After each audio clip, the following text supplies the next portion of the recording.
The galaxy had known peace for almost 200 years. After centuries of endless wars and broken alliances, the Council of Unity stood as the symbol of hope and progress. Thousands of alien civilizations had joined hands under one common dream, a future without chaos. But peace never lasts forever. It began with a strange sound, a single, trembling signal that echoed through the depths of space. It came from beyond the outer spiral, a region so empty and cold that even light took ages to pass through it.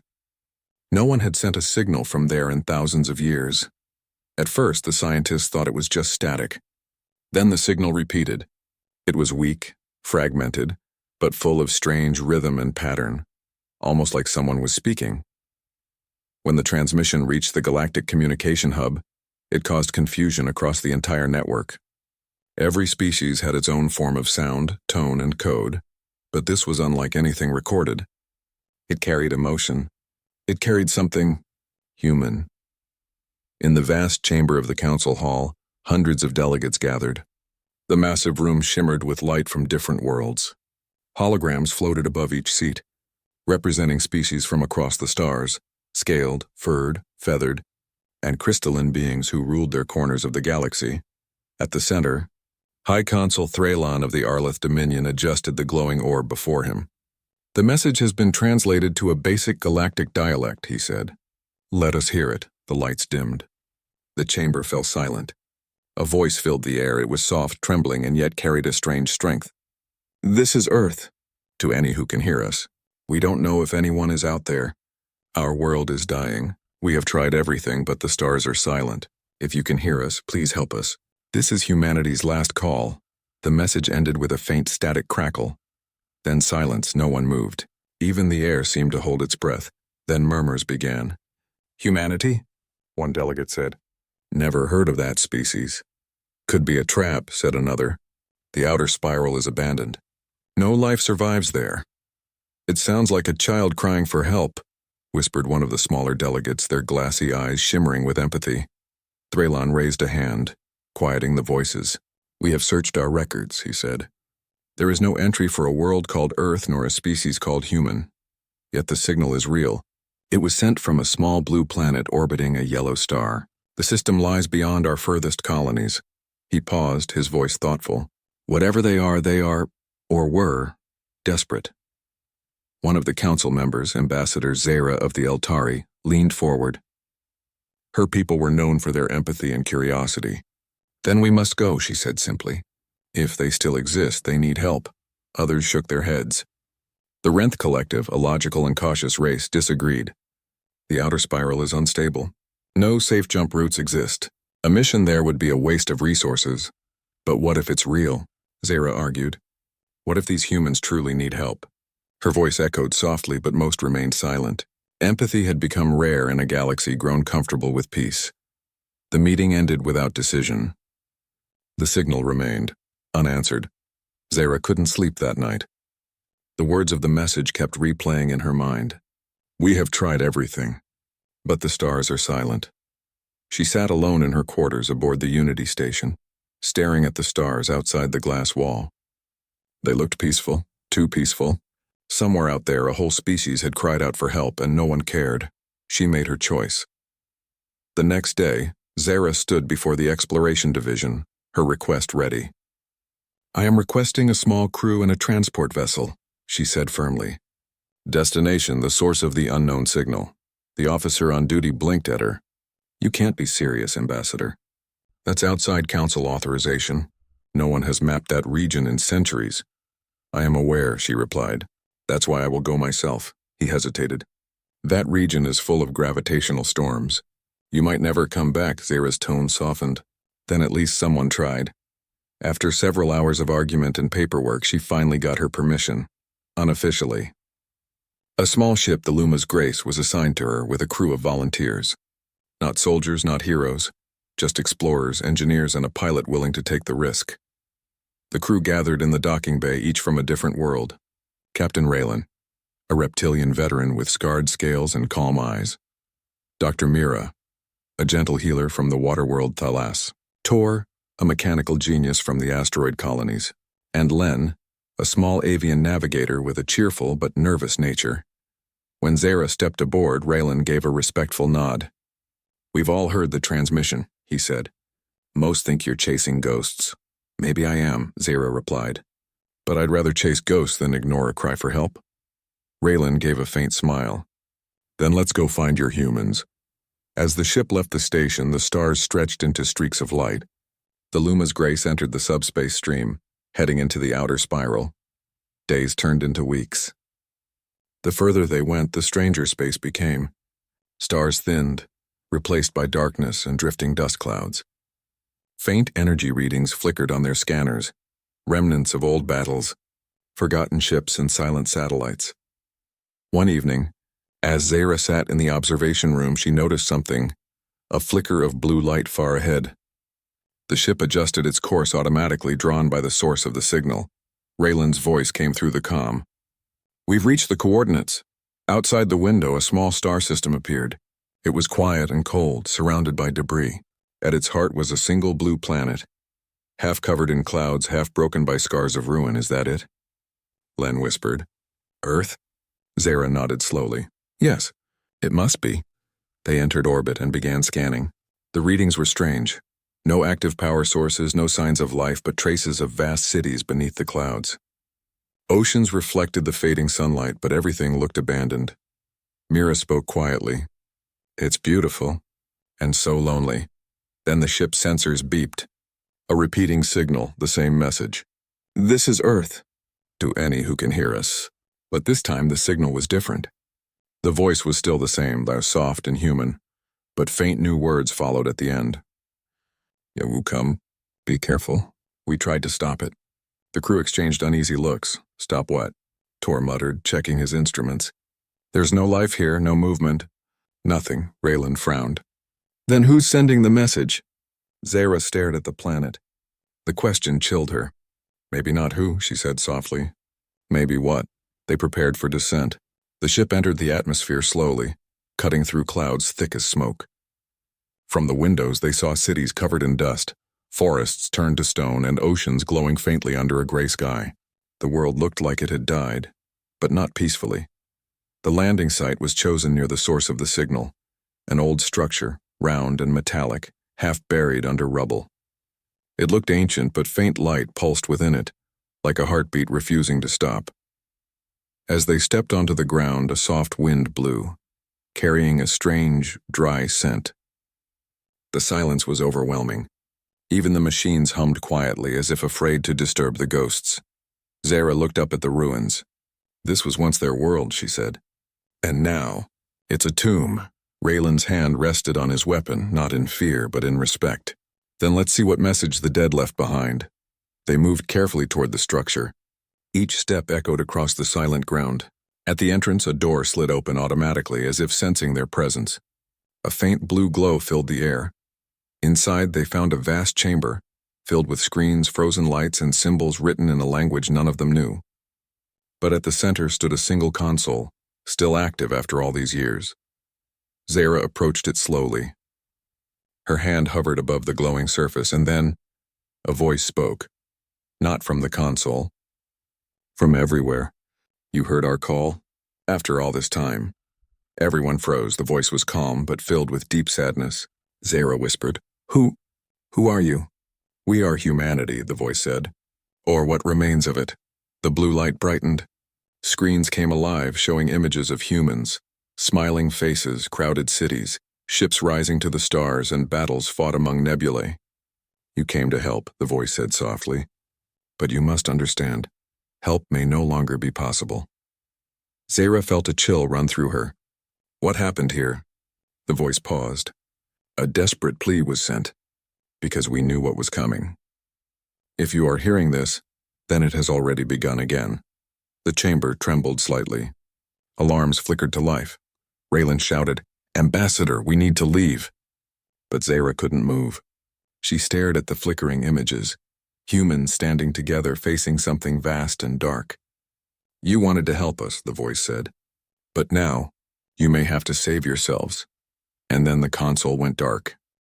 The chamber's light faded into silence.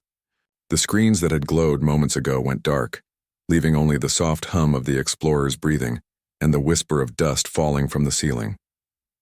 Ambassador Zara stood still, her heart pounding. The last words of the voice echoed in her mind. You wanted to help us, but now you may have to save yourselves. Captain Raylan was the first to speak. Whatever that was, we're not alone here. His clawed hands moved across his wrist console, scanning for heat or energy. No life signs nearby, he said, but the power in this structure is still active. Something is keeping it alive. Dr. Mira looked around in awe. After so many centuries, it still works. Their technology must have been extraordinary. Tor, the mechanic, crouched by the main console, shining his small lamp on the surface. This whole place is built for endurance. Power cells, layered shielding, advanced circuits. Whoever these humans were, they didn't want their memory to vanish. Zara stepped closer. Then we'll make sure it doesn't. But before anyone could answer, the floor vibrated faintly. A low, distant rumble like the planet sighing in its sleep. Is that an earthquake? Len, the small avian navigator, asked nervously. Raylan shook his head. No, that sound came from below. They retreated to the ship carrying samples and data logs. Once aboard, Tor connected the fragments of the human system to the ship's computer. Blue holographic symbols flickered, forming partial sentences and unfinished words in an ancient tongue. Zara watched closely as the translation program struggled to decode them. Can you make sense of it? She asked. Tor frowned, typing quickly. Some of it, yes. It talks about a defense corps and something called the Aegis Protocol. There's also mention of a last stand, an evacuation, and a warning. A warning? Mira asked. Tor nodded. It says, do not awaken the core without authorization. Containment breach risk. Raylan's expression grew hard. So that signal we followed, it wasn't just a call for help. It might have been a safety alarm. Zara folded her arms. Or both. The message repeated again on the ship's speakers. That same trembling human voice. If you come, be careful. We tried to stop it. Zara turned toward the planet through the window. We have to know what they were trying to stop. They began exploring the surface more deeply, guided by the data fragments. The Luma's grace flew low over ruined cities, scanning towers that reached into the clouds and bridges half sunken in the ocean. From orbit, the world looked silent. But down here, there were signs of movement. Machines still crawled across the wastelands, slow and ancient, their purpose long forgotten. Automated drones hovered above empty streets, endlessly repairing things that no longer needed fixing. They built machines to survive after them, Mira whispered. Like caretakers, but there's no one left to care for. Raylan pointed to a tall spire in the distance. That's the central signal point. The defense corps must be there. When they reached the site, they found a massive circular gate, half collapsed under dust and vines. The gate's center glowed faintly with blue light. It was old, but not dead. Tor examined it closely. This is human engineering, he said with admiration. Solid design, almost unbreakable. Zara placed her hand on the gate's surface. It felt warm, like something alive. Open it, Tor hesitated. You heard the warning? I did, she said softly. But they asked for help. We can't help if we don't understand. Raylan gave a small nod. Do it. Tor sighed, connected his tool, and started the sequence. The gate began to hum, light spreading outward in slow ripples. The ground trembled slightly and the air grew heavy with energy. Then, a voice echoed again. Access detected. Confirm identity. Everyone froze. Zara stepped forward. We are explorers, she said clearly. We received your message. We wish to help. There was a long pause. Then the voice replied, not human but still gentle. Explorers. Not human. Identity unknown. Assistance impossible. Warning, containment unstable. Mira whispered, containment of what? Before anyone could answer, the gate began to open, releasing a faint mist of cold air. Inside, they saw a chamber filled with glowing crystals and suspended metallic spheres. Technology beyond anything in the current galaxy. Tor's eyes widened. This is a data vault. These orbs store information, memories, records, maybe even personalities. Zara looked around in awe. Then we found their history. They carried a few orbs back to the ship for analysis.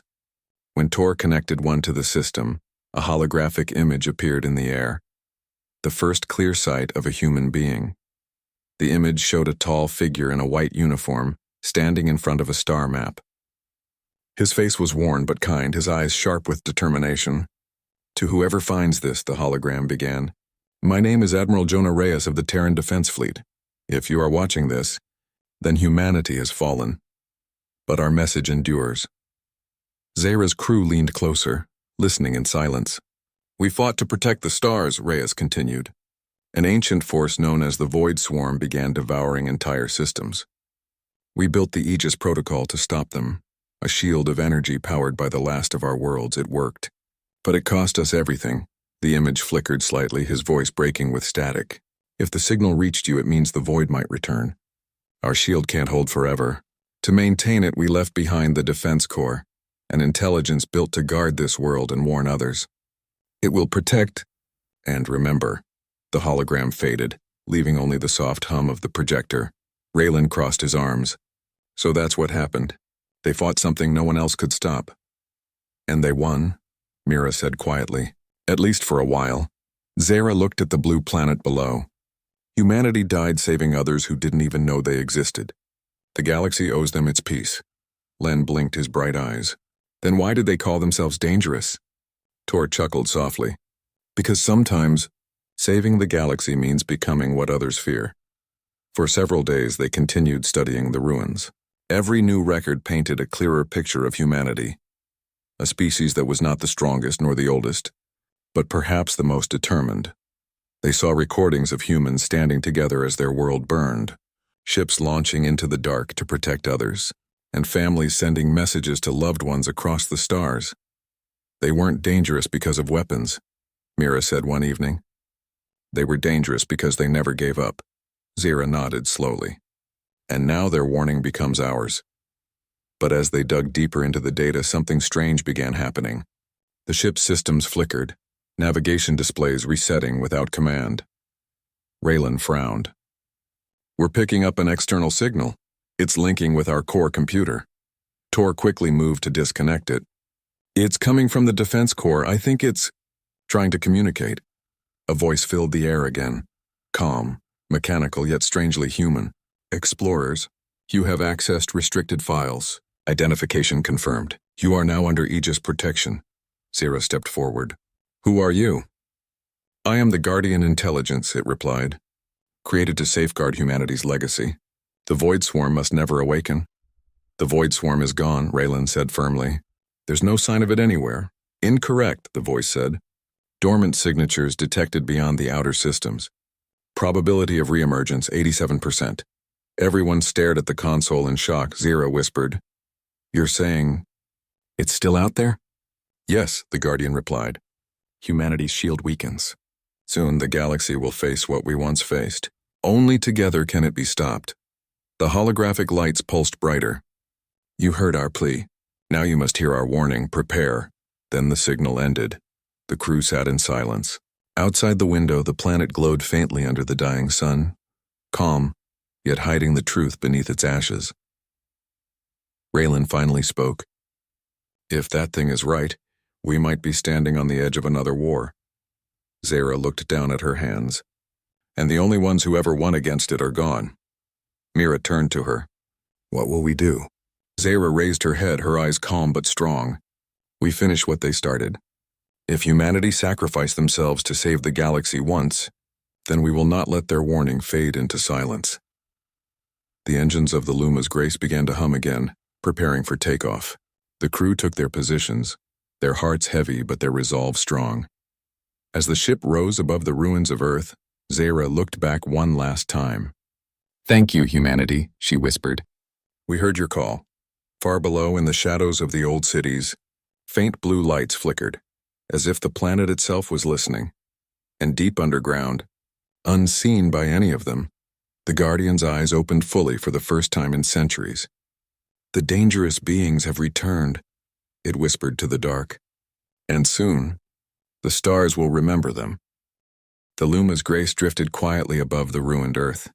Its engines hummed softly as the ship orbited the once living world. Inside, the crew sat together, each lost in thought. The message from the Guardian Intelligence still echoed through their minds. The Void Swarm must never awaken. Humanity's shield weakens. Captain Raylan stood near the viewing window, his scaled hands clasped behind his back. If that machine is right, he said slowly, then something terrible is coming. Ambassador Zara nodded. Her golden eyes reflected the faint blue glow of the planet below, and the only beings who ever defeated it are long gone. Dr. Mira looked up from her scanner. Maybe not completely, she said. I've been analyzing the energy readings from the ruins. There are chambers deep underground, sealed, still powered. Some contain organic material. Tor blinked. Organic? You mean life? Mira nodded. Possibly preserved. Cryogenic signatures. If I'm right, there might be living humans down there and asleep for centuries. The room fell silent. Raylan turned to Zara. If that's true, Ambassador, then what's our next step? Zara didn't hesitate. We find them. The ship descended again through the heavy clouds, landing near a mountain range covered with snow and ash. The scanners led them to a wide metallic door hidden beneath layers of ice. The structure looked old but unbroken, with symbols etched into the steel. A star, a circle, and the word Aegis written in ancient human letters. Tor touched the surface gently. Still intact. Humans built this to last. Zara looked at the writing. Then let's see what they were protecting. They activated their suits and entered the tunnel beyond the door. The passageway stretched deep underground, lit by faint blue lights that flickered to life as they walked. The air was cold but breathable. As they moved forward, they passed murals carved into the walls. Images of human faces, ships, and battles. Each carving told a story. Soldiers standing before great firestorms. Children looking at the stars. Scientists building strange machines. Len, the small avian navigator, whispered softly. They knew this place would be their last memory. When they reached the end of the tunnel, they entered a large circular chamber. In its center stood rows of glass pods covered with frost. Within them, shadows of human figures. Mira gasped. It's true. They're here. Zara stepped closer to one of the pods. Inside, she saw a person, a woman with short dark hair, frozen in peaceful sleep. A small device on the pod's edge still blinked, steady and calm. Tor examined the systems. Power supply is stable. Life support still running. It's a miracle they've survived this long.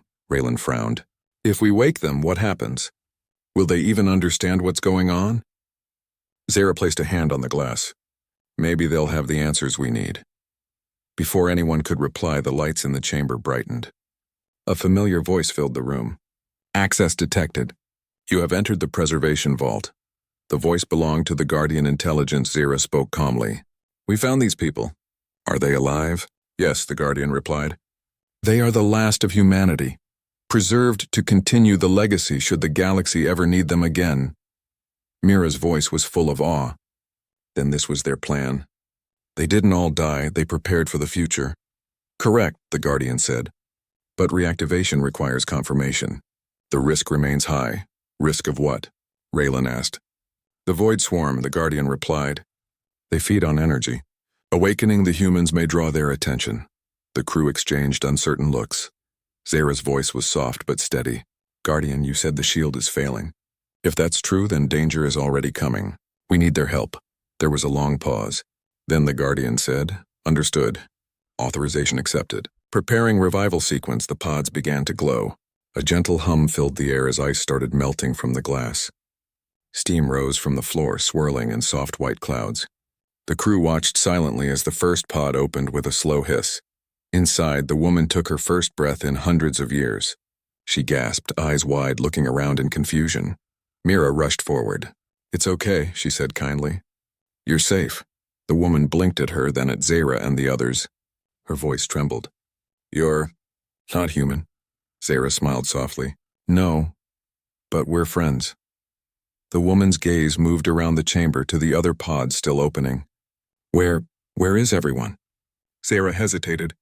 You've been asleep for a long time. The world outside is different now. The woman sat up slowly. I remember the war. The void was everywhere. We sent the Aegis online and then, she paused, looking toward the ceiling. How long? Raylan answered quietly. We believe several centuries. The woman's shoulders slumped. Then it worked, at least for a while. Mira stepped forward. What's your name? She looked at them, her expression calm but determined. Captain Alina Veris, Terran Defense Fleet. Hours later, Alina stood on the bridge of the Luma's Grace, staring through the glass at the planet below. Her posture was strong, her eyes sharp, a soldier awakening in a strange new world. Zira joined her. "Your people were extraordinary," she said softly. "The galaxy is at peace because of what you did." Alina smiled faintly. "Peace never lasts forever. That's why we built the Aegis, not to win forever, but to buy time." Raylan turned from the controls. "The Guardian believes the void is returning." Alina's expression darkened. "Then our time is up." She looked at the stars with quiet determination. "You don't understand what they are. The Void Swarm isn't just an army. It's hunger, pure endless hunger. It consumes matter, energy, even light. It doesn't stop." Len shivered slightly. "Then how did humanity stop it?" Alina's eyes softened. "We didn't, not completely. We trapped it, inside the Aegis field, but it takes energy to keep it sealed. Energy that fades century by century." Zara stepped closer. "And now the seal is breaking." Alina nodded. "Yes, the void will rise again. And this time there are no fleets, no armies, just you." The crew exchanged uncertain glances. Tor frowned. "Then what can we do?" Alina turned to him. "The Aegis core still exists beneath the planet's crust. It can be restored. If we reactivate it, the shield might hold a little longer." Zara straightened. "Then that's our mission." Alina looked at her with quiet respect. "You remind me of my people, brave enough to face the unknown. Maybe humanity didn't vanish completely after all." They began the descent to the planet's southern hemisphere, where the Aegis core was hidden. The journey was difficult. Magnetic storms raged across the sky, and debris floated through the air like broken stars. When they reached the site, Alina guided them through a ruined complex half buried in molten rock. Her movements were confident, as if her body still remembered the place even after centuries of sleep. "This is it," she said, pointing toward a massive doorway carved into the stone. "The core lies beyond that." Inside, the chamber pulsed with faint energy. The machinery was vast and ancient, its heart glowing like a dying sun. Tor examined the panels. "It's still functional, but the power lines are unstable. If we restart it, it could overload." Alina stepped forward. "That's a risk we'll take. If we do nothing, the void wins." Zara looked at her. "You'd risk your life again for a galaxy that forgot you?" Alina smiled sadly. "We didn't fight for gratitude. We fought because someone had to." Raylan nodded. "Then let's finish this." Working together, they reconnected the circuits. Mira stabilized the energy flow while Tor rerouted damaged conduits. The hum of the core grew louder, deeper, like the heartbeat of the planet itself returning. Then the Guardian's voice echoed once more. "Warning, energy spike detected. Aegis field reinitializing." The ground shook. Light burst from the chamber, shooting through tunnels and mountains, reaching into the sky. The clouds above parted as a bright wave of energy spread across the horizon. The rebirth of the shield. Alina shielded her eyes, smiling through the light. "It's working." But then the Guardian spoke again, its tone urgent. "Unidentified signal detected. Outer perimeter breach. The void has noticed." The joy faded from their faces. Zara looked at Alina. "What does that mean?" Alina's voice was steady, though her eyes were filled with worry. "It means the enemy is awake." They rushed back to the ship as the planet trembled beneath them. From orbit, they could already see black clouds forming far beyond the horizon, shapes moving like living shadows across space. Mira whispered, "Those can't be ships." Alina's voice was quiet. "They're not. They're the swarm." Zira turned to her crew. "Then we'll face them together." Alina smiled, determination returning to her eyes. "Good. Because that's what humans do best, and we fight for tomorrow." The Luma's grace rose into the sky, engines burning bright as the first dark tendrils of the void swarm appeared at the edge of the atmosphere.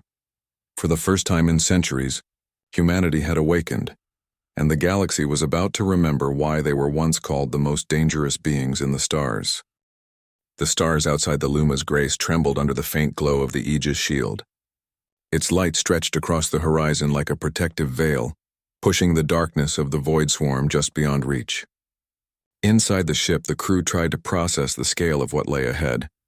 Alina Vera stood at the observation deck, arms crossed, eyes fixed on the black shapes moving through space. "The void isn't a simple enemy," she said softly. "It doesn't think. It doesn't negotiate. It consumes. Entire worlds vanish before anyone can react. Raylan's scales reflected the pale glow of the shield. Then why didn't it destroy Earth while humanity still lived? Alina's gaze was distant. Because humans were ready. Not just with ships and weapons, but with determination. Courage. Even the galaxy's most powerful fleets couldn't have stopped it. Only humans could. Zara leaned closer. Then tell us, how did humanity win before? How did they face the impossible? Alina turned. Then you need to see what humans fought for. You need to understand the war we waged to protect everything. You take for granted today, the Guardian intelligence began projecting holographic records from the preservation vault, the chamber filled with scenes of ships soaring through nebulae, fast fleets colliding in star systems, and humans standing in command centers with calm, determined faces. This is the last human war, Alina said. The one no one remembers. Not even the galaxy. But it shaped everything after. The images showed planets burned by the void, cities vanishing, and humans fighting tirelessly against impossible odds. They were outnumbered, outgunned, yet they never retreated. Mira whispered, "They didn't have a chance." Alina shook her head. They didn't think about chances. Every human believed in protecting others, even if it meant giving up everything they had. That's why they were dangerous. Not because they wanted to fight, but because they couldn't be broken. The hologram shifted to humans building the Aegis shield. Entire cities had been converted into power stations, their energy harnessed to create a barrier around the void's prison. Engineers, soldiers, families, all working together side by side. Tor leaned forward. So the shield didn't just protect them. It was powered by them? Alina nodded. Every action, every sacrifice contributed. Humanity fought with their bodies, their minds, and their hearts. The swarm may have been endless, but the humans never gave up. That was the weapon no one else could replicate. One of the holograms showed Admiral Jonah Reyes, the same figure Zira had seen in the data logs. He stood before a massive bridge overlooking a burning planet. Observe this moment, Alina said. This was the day the Aegis activated fully. The void had consumed countless worlds, yet humanity held the line. They didn't just fight for survival, and they fought for life across the galaxy. The holographic admiral turned to the camera. His voice was calm but firm. To anyone who finds this record, know this. We are humans. We fight for those who cannot. We do not abandon hope even when all seems lost. If the galaxy survives, it is because we chose to endure. Zara felt a lump in her throat. They weren't afraid of dying? Alina's eyes were bright. Fear existed, but it never ruled them. They knew the outcome might be their end, and yet they acted anyway. That's why they're dangerous. Not violent, but unstoppable in purpose. Raylan's voice was quiet. And now the void is returning. After all this time, yes, Alina said. And that's why we're here. The swarm doesn't forget, it waits. But neither do humans. The Guardian intelligence projected another set of records. These showed humans planning evacuation and preservation procedures. Massive cryogenic chambers had been built in secret across the planet. Millions of humans had been preserved. The last hope if the swarm returned. You see, Alina said, they didn't just fight. They prepared for the future. Even as they fell, they ensured the galaxy could rise again. They were patient, Mira whispered. It's like they knew we'd be here. Alina smiled faintly. They did. Humanity has always been forward-thinking. They understand time differently. 1,000 years is a moment if it saves lives in the long run. Tor shook his head in wonder. They left technology, strategies, memories. Everything to help anyone who comes after them. Alina turned to him. Exactly. They knew the universe might forget, but they didn't, and now, it's our responsibility to act in their place. The Luma's grace moved cautiously as they approached the edge of the Void Swarm's detection field. Outside, the shadows swirled like living ink, stretching into countless shapes that twisted and coiled in the darkness of space. Alina studied the sensors. Those aren't ships, she said. They're extensions of the swarm, organic, energy-based, and intelligent in a way humans understand instinctively. Raylan frowned. How do we even fight that? Alina placed her hand on the console. By doing what humans always did. We fight together. Every mind, every skill counts. Fear slows you down. Determination makes you unstoppable. Zara swallowed hard. Then the galaxy will have to learn what we just learned. Humanity wasn't just a species. They were hope itself, Alina nodded. and hope can never be destroyed. The Guardian intelligence began guiding the Luma's Grace toward a secondary Aegis hub buried deep beneath the planet's crust. The hub had been prepared to channel energy to the main shield and amplify its power. The records show humans built failsafes, Alina explained. If the main shield weakens, the hub can restore it. But it requires careful control. One mistake could collapse the entire system. Tor wiped sweat from his brow. We'll have to trust them. Or risk the galaxy being consumed, Alina smiled faintly. Trust is what humanity always demanded, and it's what allowed them to survive long enough to leave us this chance.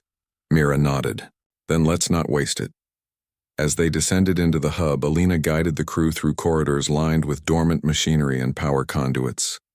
Energy nodes pulsed faintly, waiting for reactivation. This was once a command center, Alina said softly. It controlled planetary shields, fleet communications, and the final evacuation. Raylan looked around in awe. It's incredible. And silent. Alina's voice hardened. Silence doesn't mean weakness. It means patience. Humanity built systems that could wait centuries for someone who understood their purpose. Zira walked beside her, eyes scanning the room. Then we need to be worthy of that purpose, Alina nodded. We are. Humans left us instructions. We only have to follow them carefully. Tor connected the ship's systems to the hub. Lights flashed across the room as energy began flowing through long-forgotten circuits. Panels lit up with data, diagrams, and charts, all guiding them on how to stabilize the shield. The energy flows are unstable, Tor warned. One wrong calculation and it could backfire. Alina looked at the readings. We'll take our time. Humanity didn't rush, and neither will we. Slowly, carefully, they activated the backup systems. Energy surged through the planetary hub, feeding into the Aegis shield. Outside, the faint glow intensified, pushing the darkness of the void swarm back. The shadows recoiled, twisting and undulating as if aware of the renewed power. It remembers us, Alina whispered, and it will not forgive carelessness. As the system stabilized, the Guardian intelligence spoke again. Humanity's efforts re-established. Shield strength 78%. Void swarm remains dormant for now. Zira exhaled, relief washing over her. Then we've done it, at least. For today. Alina turned to her, a glimmer of hope in her eyes. Today is enough. Humanity never needed forever. Just enough time to act, Raylan added. But it's only a matter of time before the swarm notices again. Alina nodded. Yes, but when it does, we'll be ready. Humans may have fallen, but their spirit, their will, has returned. Zara looked at the crew. Then we carry the torch now. Humanity taught the galaxy hope, and hope is dangerous, Alina smiled. Exactly. That's why they were feared. Not because they wanted power, but because they never gave up. And they inspired everyone around them to never give up either. Outside, the stars twinkled as the Aegis shield expanded. The void swarm's shadows writhed beyond, but they could not pass. Humanity's legacy, their courage, their technology, their will, had been restored. Inside the hub, Alina, Zira, Raylan, and the crew stood together. They were no longer just explorers. They were the guardians of a promise humanity had made long ago. And as the galaxy watched silently, one truth became clear. The most dangerous beings had returned. Not for destruction. Not for conquest, but for hope. The night was quiet at the Deep Space Listening Array in the Atacama Desert. The stars stretched endlessly across the black sky, shimmering like frozen sparks. Inside the glass dome, Dr. Ilara Voss sat alone before a wall of screens. The room hummed with a steady rhythm, the sound of data streams, static, and the heartbeat of humanity's curiosity. Ilara had spent most of her life listening to the silence of the universe. It was her job to find the whisper of something more, a sign that humanity was not alone. But after years of empty space and meaningless static, hope had faded into routine. She was ready to go home, but the soft blinking of one small light caught her attention. A new signal. It was weak, barely noticeable, but it pulsed with a strange pattern, one that did not match any known natural source. Ilara frowned, leaning closer. "What are you?" she whispered. She ran a quick check. No human satellites nearby, no cosmic interference. The signal came from far beyond the edge of the Milky Way. It was so distant that it should have been impossible to detect. Her heart began to race. She activated the translation filters. The computers took hours, working through layers of distortion and cosmic noise. The room filled with the gentle sound of the transmission repeating again and again. 3 long tones, 2 short, 3 long. It was a code. A message. When the translation finally appeared on her screen, Ilara froze.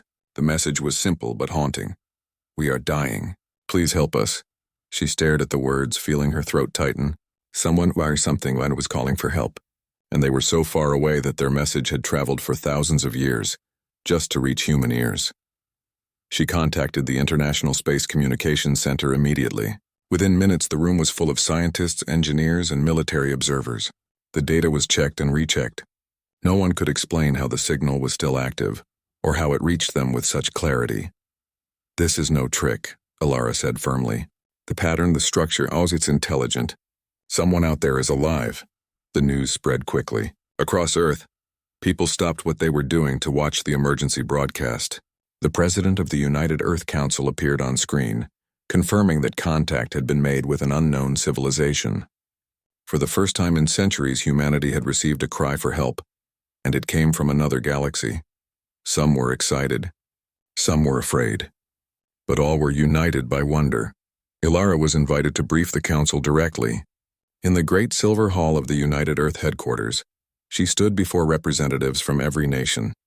A massive holographic projection showed the faint point of light where the signal originated. The galaxy was labeled NGC 4213, more than 2.7 million light-years away. "They call themselves the Valari," Ilara said softly. "From what we can understand, their sun is dying. Their world is breaking apart. They sent this message long ago, not knowing if anyone would ever hear it." The room fell silent. Then the head of the council, Chancellor Idris, leaned forward. "You believe we can reach them?" Ilara hesitated. "It won't be easy, but with our current jump drive technology, it's possible. If we can lock onto their signal, we can open a stable wormhole and reach them within months." A quiet murmur filled the hall. The idea of traveling beyond their own galaxy, to another civilization entirely, was something out of dreams. Yet humanity had changed. They were no longer bound to one planet or one star.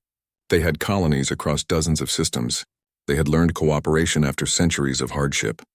And above all, they had learned compassion. Chancellor Idris stood. "Then we will go. Not as conquerors, not as explorers, but as helpers. Humanity will answer the call."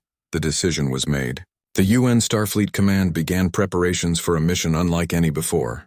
Engineers gathered the best ships, scientists reviewed the data, and volunteers from every nation stepped forward.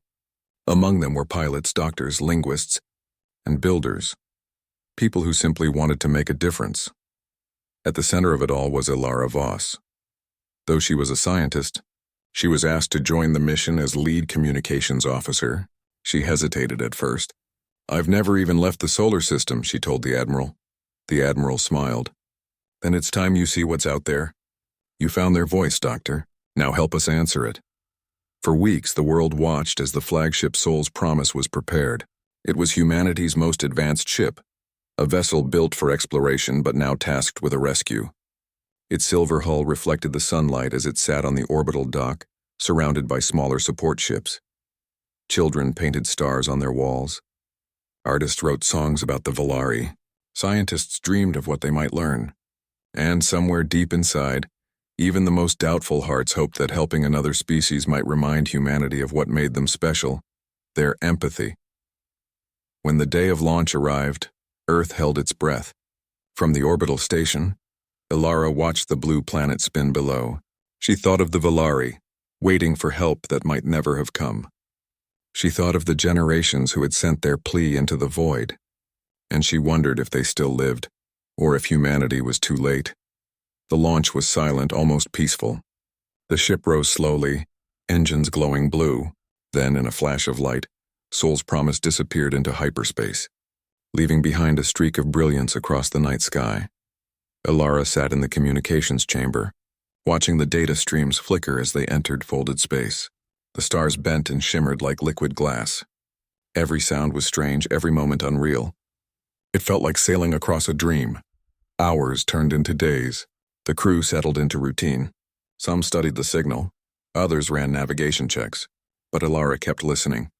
The Valari's message played softly in her cabin at night, a faint, broken voice repeating the same words. "We are dying. Please help us." One evening, Admiral Nathan Cole, the ship's commander, visited her. He was calm and serious, with eyes that seemed to have seen every corner of the galaxy. "You can't sleep," he said gently. She nodded. "Every time I hear their message, I wonder what they look like. What they must have felt, sending this into the dark, not knowing if anyone would ever care." Cole smiled slightly. Maybe they hoped someone out there was like them. Someone who could understand fear and kindness. Ilara looked out the window, watching the glowing tunnel of hyperspace. "Do you really think we can save them?" The Admiral was quiet for a long time. "I think we have to try," he said finally. "Because if we don't, then all our progress, all our unity, it means nothing. The measure of a species isn't how far it can reach, but how far it's willing to go to help another." His words stayed with her long after he left. Days later, the ship detected strange energy fields ahead, folds of gravity that twisted like waves. It was a reminder that they were moving through unknown space, and that the universe still had mysteries waiting beyond human understanding. But the crew remained steady.